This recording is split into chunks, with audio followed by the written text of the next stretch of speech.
Hello दोस्तों, स्वागत है आपका एक और फिर से नई वीडियो में। आज हम क्लास 11 का जो चैप्टर नंबर दूसरा है पूरी तरीके से उसको फिनिश करने वाले हैं, क्योंकि ये इसका पार्ट 3 होने वाला है। इसके दो पार्ट मैंने पहले ही बना दिए हैं। अगर आपने उन पार्ट्स को नहीं देखा है तो जल्दी से इस वीडियो को देखने के बाद आप उसको देख सकते हैं और आप अच्छी तरीके से समझ सकते हैं। ठीक है दोस्तों, आपकी जानकारी के लिए फिर मैं आपको बता दूं, ये आपकी ज्योग्राफी की जो सेकंड बुक है उसका दूसरा चैप्टर है। ठीक है, और इसका नाम क्या है? संरचना और भू आकृति विज्ञान। तो बहुत ही इंटरेस्टिंग चैप्टर है और बहुत ही नॉलेजेबल एक तरीके से कह सकते हैं ये चैप्टर है, क्योंकि इसमें बहुत सारे जीके क्वेश्चन पूछे जाते हैं कॉम्पिटिटिव एग्जाम के लिए, या जो हमारी जो एनसीईआरटी जो एग्ज़ाम होंगे, बोर्ड के एग्ज़ाम होंगे, उसमें भी कई बार पूछे जाते हैं। तो बिल्कुल भी टाइम वेस्ट नहीं करते, आइए जल्दी से स्टार्ट करते हैं। तो हम क्या पढ़ रहे थे, आप जानते ही हैं। हम जो है भू आकृतिक खंडों के बारे में पढ़ रहे थे। ठीक है, भू आकृतिक खंड, जिसमें से हमने 3 भू आकृतिक खंड पहले ही पढ़ लिए हैं। आज हम जो है जो बचे हुए 3 हैं, यानी भारतीय मरुस्थल और तटीय मैदान और हमारे द्वीप समूह, ये हमारे 3 भू आकृतिक खंड बचे हुए हैं। इनको जल्दी से आइए पढ़ लेते हैं। तो आइए सबसे पहले पढ़ लेते हैं भारतीय मरुस्थल। अब देखिए, भारतीय मरुस्थल यानी कि आप अच्छी तरीके से जानते हैं मरुस्थल का मतलब क्या होता है। पहले ये समझ, मरुस्थल का मतलब होता है रेगिस्तान। सिंपली अगर बताऊं तो रेगिस्तान। अगर आप और अच्छी तरीके से समझना चाहते हो तो इसको हम इस तरीके से भी डिफाइन कर सकते हैं कि ऐसी जगह, ऐसा क्षेत्र जहाँ पे पानी बहुत कम होता हो। ठीक है, जहाँ पे कोई वनस्पति ना हो, क्योंकि जब पानी नहीं होगा तो वनस्पति भी नहीं होगी। ठीक है, वहाँ पे जीव भी बहुत कम पाए जाते हों। ठीक है, जानवर भी बहुत कम पाए जाते हों। ठीक है, वहाँ पे तापमान बहुत ज़्यादा रहता हो, तो ऐसी जगह को हम कह सकते हैं कि वो एक मरु स्थल है। मरु यानी मरा हुआ स्थल। ठीक है, वहाँ पे कोई रह नहीं सकता। भाई हम रेगिस्तान में थोड़ी ना रह सकते, प्यास के मारे मर जाएंगे। ठीक है, तो मरुस्थल का मतलब ये निकल रहा है। लेकिन अगर आप सिंपल भी समझना चाहो तो आप कह सकते हो रेगिस्तान। रेगिस्तान सबने देखे हैं। ठीक है, तो पहला पॉइंट यहाँ पे देखते हैं क्या लिखा हुआ है आपके एनसीईआरटी में। पॉइंट्स लिख रखे हैं, इंपॉर्टेंट पॉइंट्स लिख रखे हैं। पढ़ाऊंगा और समझाऊंगा भी। ठीक है, डिटेल में समझाऊंगा, कोई डाउट नहीं रहने दूंगा। ठीक है, तो पहला पॉइंट हमारे पास है, ये एक उबड़ खाबड़ भूतल है। भाई भारतीय मरुस्थल जो है, भाई जो रेगिस्तान है, कैसा है? उबड़ खाबड़ भूतल है। भाई समतल थोड़ी ना है, फोटो में देखो जरा, समतल दिख रहा है कहीं भी? समतल है ही नहीं। भाई कैसा है? उबड़ खाबड़ है, उबड़ खाबड़। कहीं कुछ है, कहीं कुछ है, कहीं गड्ढा है, कहीं खाई है, पता नहीं क्या क्या चीजें हैं, उबड़ खाबड़ है। जिस पर क्या है, बहुत से रेतीले टीले। भाई रेत के टीले, टीले समझते हो ना, रेत के एक तरीके से पहाड़ की तरह। ठीक है, यहाँ पे आप फोटो में भी देख सकते हो, ये टीले ही हैं सारे। ठीक है, रेत के टीले और बरखान पाए जाते हैं। अब बरखान क्या होता है? भाई बरखान भी एक तरीके से टीले ही होते हैं रेत के, लेकिन आपको इसको अच्छे तरीके से समझना पड़ेगा। बरखान का मतलब होता है एक एक तरीके से रेत की एक ऐसी आकृति, ध्यान से सुनना, रेत की एक ऐसी आकृति, एक ऐसी शेप जो एक तरीके से चांद की तरह लगे। कैसी लगे? चांद की तरह, आधे चांद की तरह लगे। ठीक है, जैसे आप पिक्चर में देखिए, आपको ये एक पिक्चर दिख रही है, यहाँ पे एक आकृति दिख रही है, तो ये रेत की बनी हुई है। ठीक है, और एक तरीके से आधे चांद की तरह लगती है। भाई है तो टीला ही रेत का, लेकिन ये एक आधे चांद की तरह लगती है, इसीलिए इसको नाम दिया जाता है बरखान।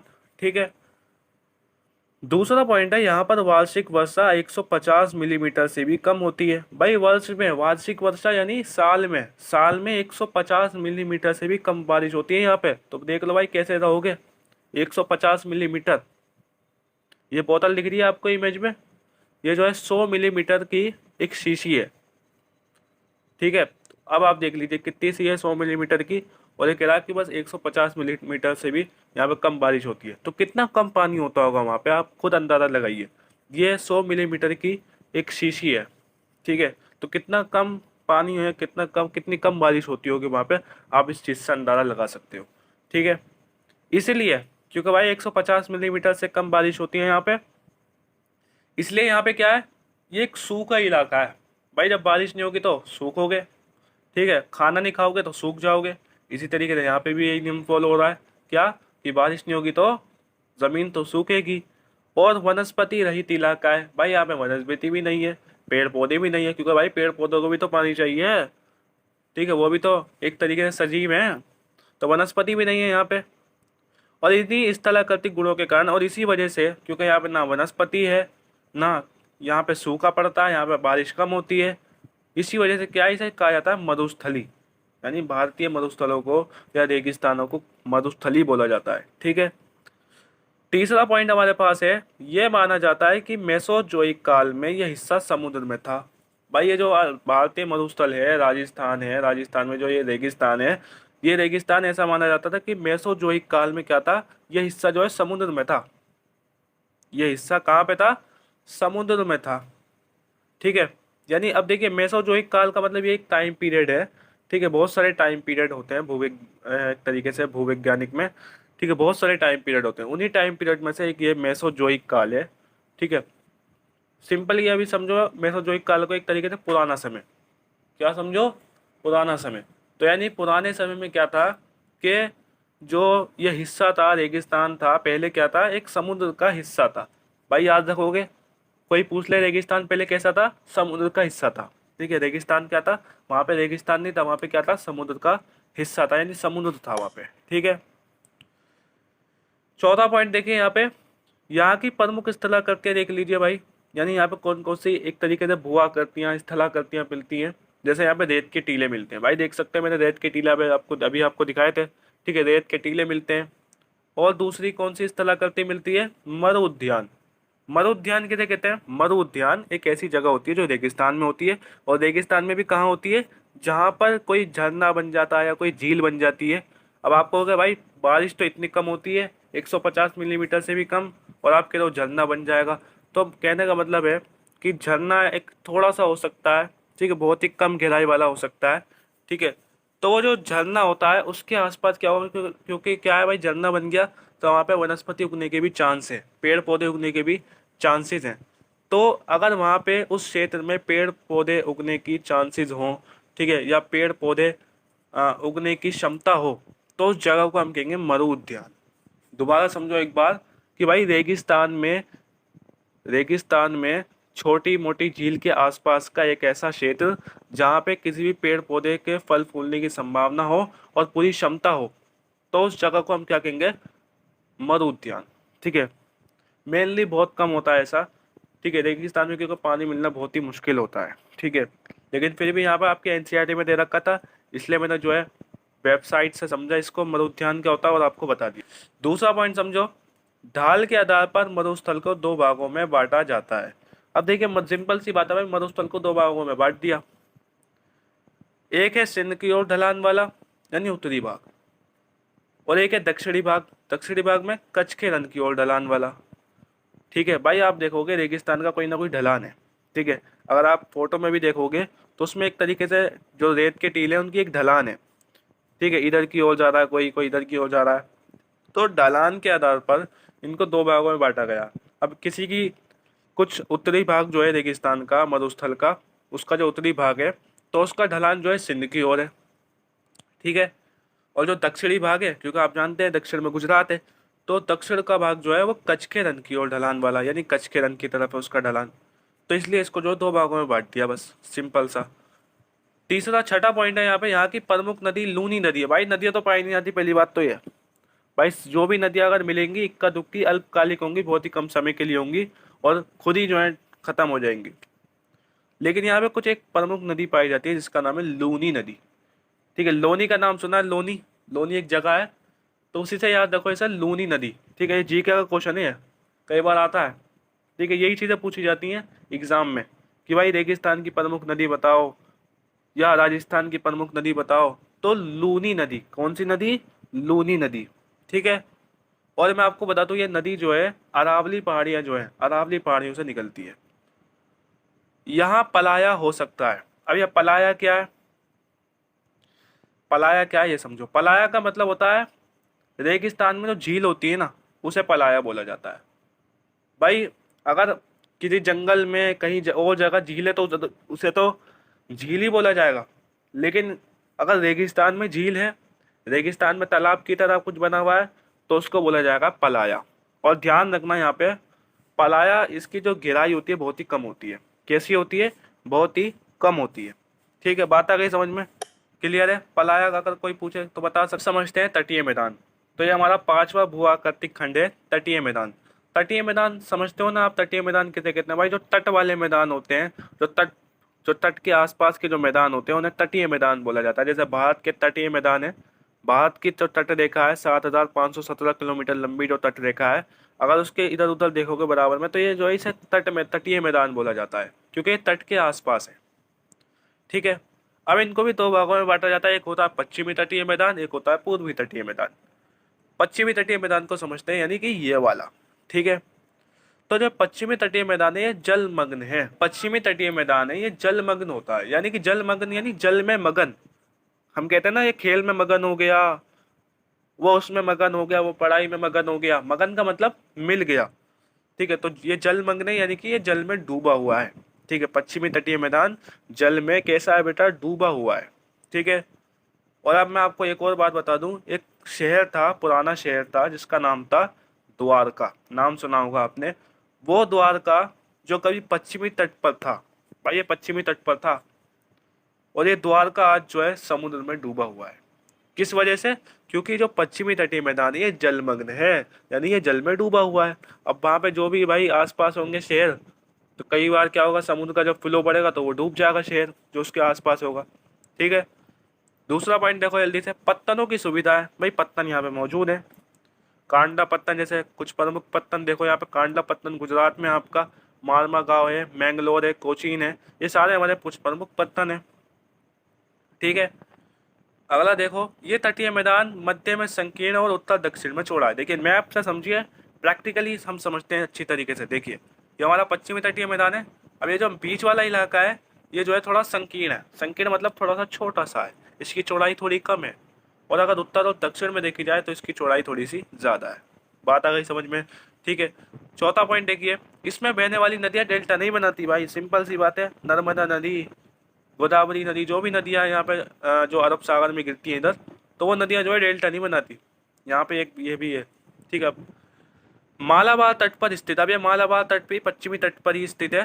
ठीक है, मालाबार तट पर स्थित कयाल स्थलाकृति, जिसका इस्तेमाल मछली पकड़ने और नौकायन के लिए किया जाता है। अब ये जो मालाबार तट है, जो पश्चिमी तटीय मैदान का ही हिस्सा है, ठीक है, उस पर क्या है, एक स्थलाकृति पाई जाती है, एक भूआकृति पाई जाती है, जिसे बोला जाता है कयाल।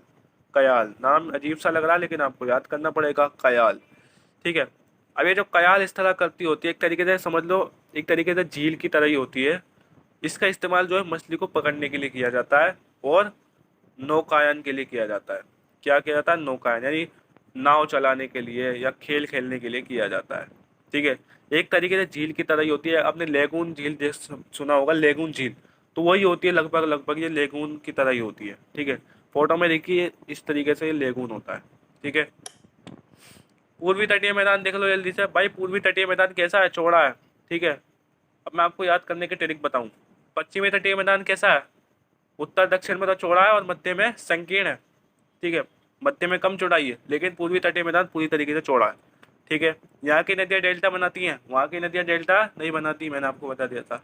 यहाँ पे पत्तन और पोताश्रय कम है, लेकिन वहाँ पे पत्तनों की सुविधा है, अच्छे अच्छे पत्तन है, कांडला पत्तन, मैंगलोर पत्तन, मालमा गाँव, बहुत सारे पत्तन है। लेकिन यहाँ पे पत्तन कम है, पोताश्रय भी कम है। अब ये पोताश्रय क्या है? पोताश्रय का मतलब होता है जहाँ पे एक तरीके से ये समुद्र की तरह ही होता है, यहाँ पे आराम करने की सुविधा होती है। पोताश्रय, आश्रय का मतलब आराम करने की सुविधा। भाई पत्तन पे तो जहाज़ों को उतारा जाता है। ठीक है, और ये जो पोताश्रय होते हैं, यहाँ पे एक तरीके से सुविधा होती है कि आप अगर कोई मुसाफिर है तो यहाँ पर आराम कर सकता है या फिर अपना सामान रख सकता है। पोताश्रय एक तरीके से होते हैं। ठीक है, यहाँ पे हम अपना सामान रख सकते हैं या फिर हम खुद आराम कर सकते हैं। ठीक है, महाद्वीपीय शेल्फ की चौड़ाई, अगर पूर्वी तटीय मैदान पे महाद्वीपीय शेल्फ की चौड़ाई देखें तो 500 किलोमीटर है। अब ये महाद्वीपीय शेल्फ क्या है? महाद्वीपीय शेल्फ एक तरीके से महाद्वीप का ही हिस्सा होता है। भाई महाद्वीप का ही हिस्सा होता है, ये जो है समुद्र में डूबा हुआ होता है, इसे कहा जाता है महाद्वीपीय शेल्फ। ठीक है, बात आ गई, ये जो है महाद्वीप का ही हिस्सा होता है और ये जो है थोड़ा सा डूबा हुआ होता है, कहाँ पे? समुद्र में। ठीक, द्वीप समूह समझ लो। द्वीप समूह समझ, द्वीप तो समझते हो, आइलैंड। द्वीप उसे कहते हैं जो चारों ओर से पानी से घिरा होता है, उसे द्वीप कहते हैं। ठीक है, तो भारत में भी दो प्रमुख द्वीप समूह है। ठीक है भाई, द्वीपों के समूह को द्वीप समूह बोलते हैं। एक बंगाल की खाड़ी में, एक अरब सागर में। ठीक है, आइए देखते हैं जल्दी से। बंगाल की खाड़ी के द्वीप अगर देखे जाए तो भाई बंगाल की खाड़ी में 572 द्वीप हैं। अब आप कहोगे सर याद कैसे करें, 572 भूल गए तो सिंपल सा याद रखो, 500 तो याद रख सकते हो। कोई भी पूछा बंगाल की खाड़ी में कितने द्वीप है, 500, लगभग 500 तो याद रखोगे। और आगे याद कर लो 570, और आगे याद करोगे 572। ये एक तरीके से सीखने की चीज़ें, स्किल होती है। जब आप लगातार पढ़ते रहोगे, लर्निंग करते रहोगे, तो ये आपको ऑटोमेटिकली ये स्किल आ जाती है आपके पास। तो आप सिंपल से बंगाल की खाड़ी में कितने द्वीप है, 572। प्रमुख द्वीप समूह यहाँ पे अगर देखे जाए तो एक है रीची द्वीप समूह, एक है लबरिंथ लबरिंथ द्वीप समूह। ठीक है, एक है रीची द्वीप समूह, एक है लबरिंथ द्वीप समूह। ठीक है भाई, अपने दोस्तों के नाम हम याद कर लेते हैं ना, कर लेते हैं। इसी तरीके से भाई आइलैंड के भी नाम याद कर लो, आइलैंड को भी दोस्त बना लो, रीची द्वीप, रीची को भी दोस्त बना लो अपना, लबरिंथ को भी दोस्त बना लो। ठीक है, तभी याद होगा ये। बंगाल की खाड़ी के द्वीपों को दो श्रेणियों में बांटा जा सकता है। ठीक है भाई, दो प्रकार, उत्तर में अंडमान और दक्षिण में निकोबार। ठीक है भाई, उत्तर में अंडमान द्वीप है, दक्षिण में निकोबार द्वीप समूह है। ठीक है, ये द्वीप जलमग्न पर्वतों का हिस्सा है। यानी भाई ये जो द्वीप है ये जल में डूबे हुए पर्वतों का हिस्सा है। ठीक है भाई, पर्वत है और वो पर्वत जल में डूबे हुए हैं, उन्हीं का हिस्सा है। बैरन आइलैंड, अब एक आइलैंड है, एक द्वीप है जिसका नाम है बैरन। बैरन बैरन आइलैंड ज्वालामुखी निकोबार द्वीप समूह है। ठीक है, ज्वालामुखी निकोबार द्वीप समूह में। अब देखिए, ये जो बैरन आइलैंड है एक तरीके से पूरा लगभग लगभग ज्वालामुखी है। ठीक है, और ये ज्वालामुखी कहाँ पर है, निकोबार द्वीप समूह में। ठीक है, अरब सागर के द्वीप देख लीजिए भाई, अरब सागर में कौन कौन से होंगे देखते हैं। यहाँ के द्वीपों पर संवहनीय वर्षा होती है। देखिए, हवा होती है, गर्म होती है, गर्म हवा होती है। गर्म हवा कई बार क्या होती है, हल्की हो जाती है, और हल्की होकर वो क्या करती है, एक तरीके से धाराओं के रूप में जो है वो ऊपर उठ जाती है। और ऊपर उठने के बाद क्या होता है, जब ये वायुमंडल में चली जाती है और जैसे जैसे ऊंचाई पे जाती है, तो आप जानते हैं जैसे जैसे हम ऊंचाई पे जाते हैं तापमान कम होने लगता है। तो जो है जैसे जैसे ये हवा जो है तापमान ऊंचाई पर जाती है, तो इसका जो तापमान है वो ठंडा हो जाता है। ठीक है, या एक तरीके से ये ठंडी हो जाती है, और इसके परिणाम क्या होता है, इस परिणाम स्वरूप क्या होता है, बादल बनने की प्रक्रिया होती है, और फिर जो है बारिश होती है। तो इस तरीके की बारिश को हम, ठीक है, जिसमें संवेदनीय धाराओं से बारिश हो, तो उसे हम कहते हैं संवेदनीय वर्षा। रेखीय प्रकार की कृषि जो है, भूमध्य रेखीय प्रकार की वनस्पति जो पाई जाती है। इसका मतलब ये है, जो भाई हमारा जो भूमध्य रेखीय वाला इलाका है ना, विषुवत रेखा या 0 डिग्री वाला जो इलाका है, तो वहाँ पे जैसी वनस्पति पाई जाती है, ठीक है, तो वैसी ही वनस्पति यहाँ के द्वीपों में उगती है। ठीक है, अब देखिए इसमें लक्षद्वीप और मिनिकॉय द्वीप शामिल है। ठीक है भाई, लक्षद्वीप और मिनिकॉय द्वीप समूह यहाँ पे शामिल है। तीसरा पॉइंट है, यहाँ के द्वीप समूह परवाल निक्षेप से बने। ठीक है, परवाल निक्षेप मैं आपको समझाता हूँ क्या होता है। देखिए, बहुत ही एक तरीके से साइंटिफिक चीज़ है, आपको ध्यान से समझनी पड़ेगी, बहुत मेहनत लगी है इसे समझने में। ठीक है, परवाल जो एक समुद्री जीव होता है, क्या होता है, परवाल एक समुद्री जीव होता है। और ये जो समुद्री जीव होता है ये क्या करता है, अपने रहने के लिए अपने जिस्म के अंदर से कैल्शियम कार्बोनेट निकालता है। क्या निकालता है बेटा, कैल्शियम कार्बोनेट निकालता है, और फिर उसी से, ठीक है, तो उसी को हम क्या कहते हैं, परवाल निक्षेप। उसी को हम क्या कहते हैं, परवाल निक्षेप। तो ये जो द्वीप है, ये दो द्वीप समूह है, ये परवाल निक्षेप से ही बना होता है। ठीक है, अरब सागर के द्वीप में देखा जाए तो भाई 36 द्वीप हैं, लेकिन बंगाल की खाड़ी में कितने थे, लगभग 500, और आगे याद करो 572 द्वीप हैं। ठीक है, यहाँ पे 36 द्वीप है और इनमें से 11 पर ही मानव रहते हैं। अब देखिए, मिनिकॉय सबसे बड़ा द्वीप है। ठीक है, जिसका क्षेत्रफल 553 वर्ग किलोमीटर है। पूरा द्वीप 10 डिग्री चैनल द्वारा दो भागों में क्रमशः अमीनी और कनानोरे, यहाँ पर पुलिन भी है, जो तूफान से बने हैं। अब देखिए, अब ये जो मिनिकॉय द्वीप है ये जो है 10 डिग्री चैनल द्वारा दो भागों में अलग है। अब ये 10 डिग्री चैनल का मतलब क्या है, अब इसको देखिए मैप के द्वारा समझना पड़ेगा आपको। देखिए, ये हमारे दो द्वीप हैं, कौन कौन से, अमीनी समझ लो जो, और ये कनानोर है। अमीनी है, ये कनानोर है। ठीक है, तो ये जो यहाँ पे क्या हो रहा है, एक तरीके से 10 डिग्री की जो रेखा है भाई, 0 डिग्री रेखा होती है एक, तो ऊपर थोड़ी जाके 10 डिग्री रेखा भी आती है। तो जो 10 डिग्री रेखा है, उस 10 डिग्री के रेखा के द्वारा इन दोनों द्वीपों को क्या किया जा रहा है, अलग किया जा रहा है। और किसके द्वारा अलग किया जा रहा है, एक छोटा सा रास्ता है, तो इसी को बोला जाता है 10 डिग्री चैनल। ठीक है भाई, 10 डिग्री तो इसलिए कहा जाता है क्योंकि ये 10 डिग्री की वजह से अलग हो रहा है, दोनों द्वीप 10 डिग्री की वजह से अलग हो रहे हैं। और चैनल इसलिए किया जा रहा है क्योंकि एक चैनल का मतलब होता है एक तरीके से रास्ता, तो एक तरीके से ये रास्ता है। ठीक है, क्योंकि ये रास्ता है, इसी वजह से इसको बोला जा रहा है 10 डिग्री चैनल। ठीक है, तो अमीनी और कना नोरे में से अमीनी कोय को बांटा जाता है। यहाँ पर पुलिन भी पाए जाते हैं और जो तूफान से बनते हैं। हमारे यहाँ पर पुलिन पाए जाते हैं, ठीक है, जो किससे बनते हैं, तूफान से बनते हैं। तो भैया ये हो गई आपकी पूरी वीडियो ख़त्म, पूरा चैप्टर ख़त्म हो गया। अब आएगा तीसरा चैप्टर जिसका नाम है अपवाह तंत्र। कोशिश करूँगा मैं उसको, क्योंकि मैं आपको बता दूँ, मैं ये नहीं चाहता कि मैं एक ही वीडियो में पूरा चैप्टर ख़त्म कर दूँ। मैं चाहता हूँ कि एक साथ एक पार्ट्स आएँ, अपने फ़ायदे के लिए नहीं बल्कि आपके फ़ायदे के लिए, ताकि आपको हर एक चीज़ जो है डिटेल में समझें, हर एक चीज़ आपको अच्छी तरीके से समझ में आए। इसलिए मैं जो है पार्ट्स में डिवाइड कर देता हूँ चैप्टर्स को, ताकि ये जो है एक तरीके से थोड़ा सा चैप्टर हमें छोटा लगे, आसान लगे, ताकि हर एक चीज़ को आसानी से बहुत डीपली बहुत डिटेल में समझाया जा सके। एक वीडियो में हर चीज़ डिटेल में नहीं समझाई जा सकती। ठीक है, मैं 1 घंटे की वीडियो बना दूँ, आप बोर हो जाओगे देखते देखते, गारंटी देता हूँ। इसलिए मैं हर रोज़ एक वीडियो, छोटी सी वीडियो डाल दी 10-15 मिनट की, ताकि आपको अच्छी तरीके से समझ में आ जाए, अच्छी तरीके से दिमाग में बैठ जाए आपके। ठीक है, तो फिर भी अगर अभी भी कोई डाउट है इस चैप्टर से रिलेटेड, या इससे पहला जो चैप्टर है भारत स्थिति, या और जो मैंने ज्योग्राफी के चैप्टर अभी तक कराए, अगर किसी में भी डाउट है बेझिझक होकर कमेंट कीजिए भाई, कमेंट पिन आपके लिए खुली हुई है। मिलते हैं फिर अपनी नेक्स्ट वीडियो में, तब तक के लिए अलविदा कहूँगा मैं।